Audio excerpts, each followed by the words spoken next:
कानपुर में अधिवक्ता राजाराम हत्या के मामले में 4 साल बाद एक बार फिर रविवार को परिजनों ने इंसाफ की मांग को लेकर पैदल मार्च निकाला।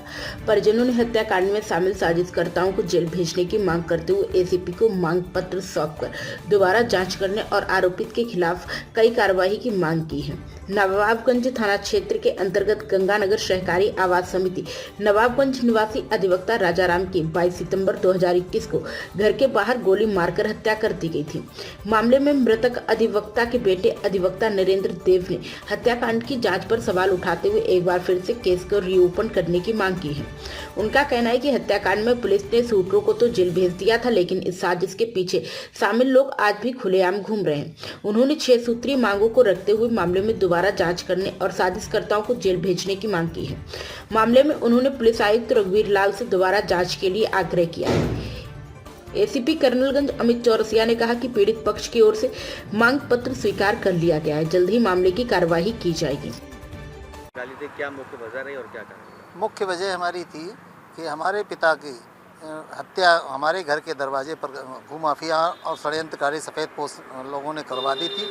जो जब हमने एफआईआर करी तो उसमें नामजद अभियुक्त दर्ज हुए और दर्ज होने के बाद विवेचना अधिकारी ने दोनों नामजद अभियुक्तों को बाहर कर दिया। उसमें नामजद अभियुक्त थे राज बहादुर और एनआरआई सिटी के डायरेक्टर गण, लेकिन उनका भी मठाधीश एक थे कानपुर बार एसोसिएशन के महामंत्री राकेश तिवारी, वो जो पूरे घटनाक्रम को चला रहे थे, लेकिन वो सफ़ेदपोश पर्दे के पीछे रह रहे थे। उनके बाद जब अभी नए अपने सीपी महोदय आए तो हमने उनको अग्रिम विवेचना के लिए अपना अनुरोध पत्र दिया और अनुरोध पत्र पर उन्होंने अग्रिम विवेचना चालू करी। उसमें जब चालू हुई तब लोगों को लगा कि अब क्या होगा, अब तो हम फंस जाएंगे।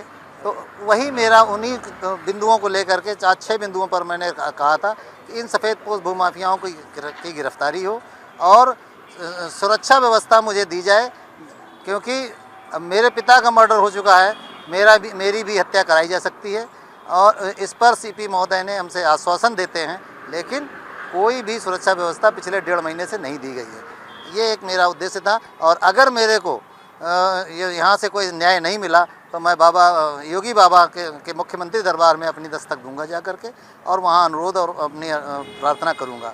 अभी कुछ दिन पहले जो है राकेश तिवारी को पुलिस ने अरेस्ट भी किया, उनको पकड़ा था। हाँ। तो क्या ऐसा क्या कारण रहा कि उनको? राकेश तिवारी का नाम जब उसमें निकल के आया तो पुलिस ने उसमें उनको उठाया था और उठाने के बाद उनसे पूछताछ करी। पूछताछ में मुचलके पर पुलिस ने उनको छोड़ दिया था। मेरा कहने का मतलब है कि मुचलके पे छोड़ना है तो आप ये काम मत करते, और किया है तो उसको उठा करके बाकायदे उससे जेल भेजना चाहिए। जब आप यात्रा निकाल रहे थे तो आपका जो प्लान था वो नवाबगंज थाने तक का था, तो बीच में क्या रास्ता रोक लिया गया? क्या रास्ता नहीं रोका गया, लेकिन बीच में हमारे कुछ साथीगण और पुलिस एसीपी कर्नलगंज वो लोग आकर के उन्होंने कहा कि धूप ज़्यादा है, आप हमें ज्ञापन यहीं दे दीजिए। क्या लगता है कि राकेश तिवारी जो है दबंग टाइप के हैं या क्या? वो बहुत बड़े दबंग है, राजनीतिक दबाव भी है उनके पास और बाहुबली धन बली सब कुछ हैं वो, जिससे कि वो अपनी हमारी विवेचना को भी प्रभावित कर रहे हैं। मेरी हत्या भी करवा सकते हैं वो।